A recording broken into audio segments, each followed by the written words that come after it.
नमस्कार दोस्तों, आज है तारीख 7 दिसंबर 2025 दिन आज रविवार और हिंदी तिथि पौष महीने के कृष्ण पक्ष की तृतीया तिथि। साथ ही दोस्तों, हर साल 7 दिसंबर को भारत में सैनिकों, पूर्व सैनिकों और शहीदों के परिवारों के सम्मान में मनाया जाता है आर्म्ड फोर्सेस फ्लैग डे, यानी कि सशस्त्र सेना झंडा दिवस। इस दिन लोग फ्लैग डे फंड में योगदान करते हैं और सेना के लिए अपना समर्थन दिखाते हैं। हम रात को चैन से सोते हैं क्योंकि कोई रात भर हमारी रक्षा करता है। हमारी खुशियाँ आसान है क्योंकि कोई अपना घर, अपना परिवार छोड़कर सरहद पर खड़ा है। आज आर्म्ड फोर्सेस फ्लैग डे है, एक दिन उन वीरों को धन्यवाद कहने का। झंडा केवल लगाइए मत, दिल से सम्मान दीजिए। जय हिंद। और साथ ही दोस्तों, आज विश्व स्तर पर नागरिक उड्डयन एविएशन के विकास और वैश्विक कनेक्टिविटी के महत्व को उजागर करने के लिए 7 दिसंबर को इंटरनेशनल सिविल एविएशन डे यानी कि अंतर्राष्ट्रीय नागरिक उड्डयन दिवस मनाया जाता है। तो फिर चलिए दोस्तों, इसी के साथ आगे बढ़ते हैं आज की तमाम बड़ी और अहम खबरों की तरफ। दिल्ली में हिंदुस्तान टाइम्स लीडरशिप समिट में बीते दिन प्रधानमंत्री नरेंद्र मोदी ने भारत की अर्थव्यवस्था पर बड़ा बयान दिया। प्रधानमंत्री मोदी ने कहा कि जब देश की ग्रोथ रेट 2 से 3% थी, तब कुछ बुद्धिजीवियों ने इसे Hindu rate of growth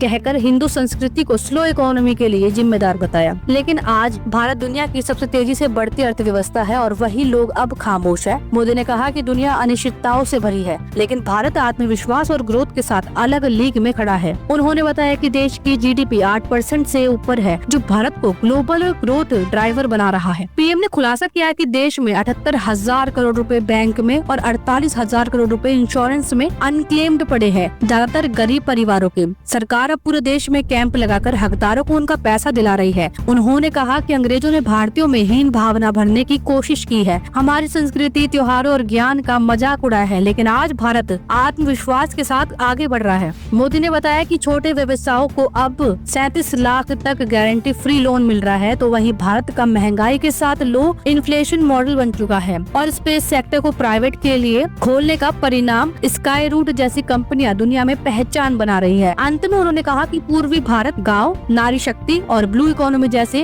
अनटेप्ड sector अब देश की असली ताकत बन रहे हैं। और देखिए दोस्तों, अगली बड़ी खबर, बंगाल में निलंबित टीएमसी विधायक ने बाबरी मस्जिद की नींव रखी। मौलवियों के साथ फीता काटा और साथ ही 2 लाख से भी ज्यादा लोग मस्जिद के लिए ईंट लेकर पहुंचे इस दौरान। वहीं देखिए दोस्तों, अगली बड़ी खबर, थरूर बोले कि रूसी डेलीगेशन से बात करके मजा आया। कहा कि कल पुतिन के लिए आयोजित डिनर में शामिल हुआ था मैं, और राहुल गांधी, मल्लिकार्जुन खड़गे को भी इस दौरान न्योता नहीं दिया गया था। वहीं दोस्तों, इंडिगो संकट के बीच केंद्र ने किराए तय किए। कहा कि 18,000 रूपए से ज्यादा किराया नहीं ले सकेंगे अब एयरलाइंस। 500 किलोमीटर तक का किराया 7,500 रूपए है। वहीं दोस्तों, जबरन पाकिस्तान भेजी गई महिला का वीडियो हुआ वायरल। पीएम मोदी से मांगी मदद, पति को डिपोर्ट करने की मांग करी गई है और कहा कि उसने सगाई कर ली थी। दोस्तों, पाकिस्तान की निकिता नागदेव ने प्रधानमंत्री नरेंद्र मोदी से वीडियो जारी कर मदद मांगी है। उसने आरोप लगाया कि उसके पति विक्रम नागदेव ने शादी के कुछ महीने बाद ही उसे जबरन पाकिस्तान भेज दिया और अब वापस बुलाने के लिए परमिट भी नहीं कर रहा। निकिता का कहना है कि 2020 में पाकिस्तान में हिंदू रीति रिवाजों से शादी हुई है, फिर वह भारत आई, लेकिन ससुराल में दुर्व्यवहार हुआ और पति का अफेयर उसी की ही रिश्तेदार शिवांगी ढींगरा से चला। निकिता के विरोध के बावजूद दोनों ने सगाई भी कर ली। निकिता ने कहा कि अगर उसे न्याय नहीं मिला तो वह कोर्ट जाएगी। सिंधी पंचायत ने भी कलेक्टर को विक्रम के खिलाफ पत्र लिखा क्योंकि वह भारत में अवैध रूप से रह रहा है। पंचायत के अनुसार विक्रम को देश निकाला मिलना चाहिए और निकिता को पाकिस्तान में ही कोर्ट से न्याय लेना चाहिए। वहीं दोस्तों, हिमाचल के पांवटा साहिब में WWE star the great Khalid Ali पुराना ने तहसीलदार और राजस्व अधिकारियों पर उनकी जमीन गलत तरीके से दूसरे लोगों को आवंटित करने और प्रॉपर्टी डीलरों के साथ मिलकर जबरन कब्जा कराने के आरोप लगाए हैं। खली ने इसकी शिकायत डीसी सिरमौर से की है। खली का दावा है कि जमीन 2005 में एक महिला के नाम थी, जिसे 2013 में उनके पिता ने कानूनी तरीके से खरीदा था। इसके बावजूद राजस्व अधिकारी कागजों को अनदेखा कर कब्जा करवाने की कोशिश कर रहे हैं। मई और जुलाई में लोगों ने जमीन में घुसने की कोशिश की थी, जिसे ग्रामीणों ने रोक दिया। तहसीलदार ऋषभ शर्मा ने आरोपों को पूरी तरह से खारिज किया है। उनका कहना है कि जमीन खली की नहीं है और खली ही बलपूर्वक कब्जा करने की कोशिश कर रहे हैं। राजस्व विभाग कानून के अनुसार काम कर रहा है, किसी तरह की मिली भगत नहीं है। तो वहीं दोस्तों, इंडिगो फ्लाइट कैंसिल होने पर टैक्सी की डिमांड्स बढ़ चुकी है। जालंधर से दिल्ली जाने के लिए हो रही है बुकिंग। इंडियो कैनेडिया स्टैंड पर दिखी भीड़। वहीं देखे दोस्तों, पंजाबी दुल्हन खुद थार चलाकर ससुराल पहुंची। वीडियो वायरल हुआ। दूल्हे को कहा कि बैठो, घर नहीं जाना। दूल्हा राम राम घर पहुंचना है कहता दिखाई दिया। वहीं दोस्तों, लोकसभा में कांग्रेस सांसद शशि थरूर ने 3 प्राइवेट मेंबर बिल पेश किए हैं। एक बिल में तो मैरिटल रेप को अपराध घोषित करने की मांग की गई है और वहीं 2 अन्य बिल राज्यों के पुनर्गठन, कामकाजी लोगों के काम के घंटे और मानसिक सेहत से जुड़ा है। थरूर ने मैरिटल रेप को लेकर कहा कि शादी किसी भी तरह हिंसा का लाइसेंस नहीं है, पत्नी की सहमति हर स्थिति में जरूरी है। तो वहीं राज्यसभा में बीजेपी सांसद भीम सिंह ने संविधान का प्रस्तावना से से धर्मनिरपेक्ष और समाजवादी शब्द हटाने का बिल पेश किया है। उन्होंने कहा कि ये शब्द संविधान में आपातकाल के समय बिना चर्चा के जोड़े गए हैं। तो राजस्थान एमपी के 37 शहरों में तापमान 10 डिग्री से नीचे पहुंच चुका है। 8 दिसंबर से और बढ़ेगी अब ठंड। उत्तराखंड हिमाचल में बर्फबारी का अलर्ट भी जारी कर दिया गया है और साथ ही दोस्तों केदारनाथ में -14 डिग्री तक पारा चल रहा है इस दौरान। तो इसी के साथ दोस्तों आगे बढ़ते हैं और जानते हैं बिजनेस कैटेगरी से जुड़ी कुछ बड़ी और अहम खबरें। देखिए, भारत के शहरी इलाकों में जंक फूड का चलन तेजी से बढ़ रहा है। दोस्तों, लोकल सर्कल्स के सर्वे के अनुसार क्विक कॉमर्स प्लेटफॉर्म पर बिकने वाले पैकेज्ड फूड आइटम में आधे से भी ज्यादा हाई फैट, शुगर, सॉल्ट यानी कि HFSS वाले या फिर अल्ट्रा प्रोसेस्ड फूड है। सर्वे में 39% घरों ने बताया कि वे soft drink, biscuit, chips, noodles जैसे आइटम रेगुलर खरीदते रहते हैं। यानी कि हर 10 में से 4 घर से जंक फूड ऑर्डर किए जाते हैं। खास बात यह है कि ऑर्डर करने वालों में बच्चों और युवाओं की संख्या सबसे अधिक देखी गई है। कोविड के बाद अल्ट्रा प्रोसेस्ड फूड की सेल वैल्यू 10% से भी ऊपर पहुंच गई है, जो हेल्थ प्रॉब्लम्स जैसे मोटापा, डायबिटीज और हार्ट डिजीज का खतरा बढ़ा रही है। रिपोर्ट में बताया गया है कि हर 10 में से 9 पेरेंट्स ने जंक फूड पर रेड कोडिंग लगाने की मांग की है। और देखिए दोस्तों, वित्त मंत्री निर्मला सीतारमण ने ऐलान कर दिया है कि बजट से पहले भारत का कस्टम सिस्टम पूरी तरह से बदल दिया जाएगा। सरकार का फोकस है कि रूल्स को इतना आसान बना दिया जाए कि बिजनेस और ट्रेडर्स को कोई परेशानी ही ना हो। सीतारमण ने कहा कि अभी कस्टम का प्रोसेस काफी जटिल है, जिससे कंप्लायंस मुश्किल होता है और पिछले 2 सालों में सरकार ने कई आइटम्स पर ड्यूटी कम की है और अब जिन प्रोडक्ट्स पर टैक्स अभी भी ज्यादा है उन पर भी कटौती की तैयारियां सरकार कर रही है। नया custom reform world custom organization standards के हिसाब से बनाया जाएगा। इनकम टैक्स की तरह यहाँ भी प्रोसेस को फेसलेस, तेज और ट्रांसपेरेंट बनाने का प्लान किया गया है। यानी कि स्कैनिंग टेक्नोलॉजी का ज्यादा इस्तेमाल होगा ताकि अधिकारी और ट्रेडर्स का सीधा इंटरेक्शन कम हो और भ्रष्टाचार के मौके भी घटे। सरकार का मानना है कि इससे व्यापार आसान होगा, MSME को राहत मिलेगी, इम्पोर्टेड सामान सस्ता हो सकता है और फॉरेन इन्वेस्टमेंट भी बढ़ेगा। सीतारमण ने साफ कहा है कि चैलेंज 2 तरफा है, प्रोसेस को आसान भी करना है और अवैध सामान को रोकना भी है, लेकिन लक्ष्य स्पष्ट है कि भारत को ग्लोबल ट्रेड हब बनाना। दोस्तों, कल्याण ज्वेलर्स को लेकर भी एक बड़ी खबर सामने आई है। देखिए, लुधियाना में कल्याण ज्वेलर्स पर उपभोक्ता फोरम ने 1 लाख रुपए तक का हर्जाना लगाया है। आरोप है कि दुकान ने माँ बेटों को 22 कैरेट बताकर 18 कैरेट की ज्वेलरी बेची है। अर्शदीप सिंह और उनकी मां ने 2021 में शोरूम से पेंडेंट और स्टड खरीदे थे। शोरूम ने इन्हें 22 कैरेट बताया, लेकिन गहनों पर हॉलमार्क स्टैंप नहीं था। शक होने पर इन्होंने ज्वेलरी की बाहरी लैब से जांच कराई, जहां सोने की शुद्धता सिर्फ 75.21% पाई गई, यानी कि 18 कैरेट। कस्टमर ने शोरूम को शिकायत की, ईमेल किया, लीगल नोटिस भेजा, लेकिन कोई कार्रवाई नहीं हुई। कंपनी ने फोरम में सफाई दी कि यह तो होल की ज्वेलरी है और इस पर हॉलमार्क जरूरी नहीं होता। साथ ही दावा किया गया कि कस्टमर को पहले ही सारी जानकारी दे दी गई थी। लेकिन दोस्तों, फोरम ने कंपनी के तर्कों को खारिज कर दिया है। फोरम ने साफ कहा कि बिल में साफ लिखा है कि ज्वेलरी 22 कैरेट की है, अब ज्वेलर यूटर्न नहीं ले सकता। इसके अलावा टैग पर प्योरिटी और क्वालिटी का जिक्र न होना कंज्यूमर प्रोटेक्शन एक्ट का उल्लंघन भी है। फोरम ने आदेश दिया है कि 1 महीने के भीतर कस्टमर को 1 लाख रुपए तक का हर्जाना दिया जाए, नहीं तो 8% ब्याज के साथ वसूली की जाएगी। दोस्तों, ये मामला सिर्फ सोने का नहीं बल्कि आपके हक का है। याद रखिए कि गलत जानकारी देना आधा सच बेचने की तरह है। ये सिर्फ धोखा नहीं, उपभोक्ता अधिकारों पर सीधा वार है। इसीलिए जागरूक बनिए, हर खरीद पर सवाल पूछिए, हॉलमार्क जरूर चेक कीजिए और अगर कहीं अन्याय दिखे तो चुप मत रहिए, अपनी आवाज उठाइए, क्योंकि जागरूक नागरिक ही मजबूत समाज बनाते हैं। तो चलिए दोस्तों, इसी के साथ आगे बढ़ते हैं अगली बड़ी खबर देखिए। दोस्तों, नई दिल्ली से बड़ी खबर देखिए। प्रवर्तन निदेशालय यानी कि ईडी ने रिलायंस पावर और उससे जुड़ी 10 लोगों के खिलाफ मनी लॉन्ड्रिंग केस में चार्जशीट दाखिल की है। यह मामला 68.2 करोड़ की फर्जी बैंक गारंटी से जुड़ा है, जो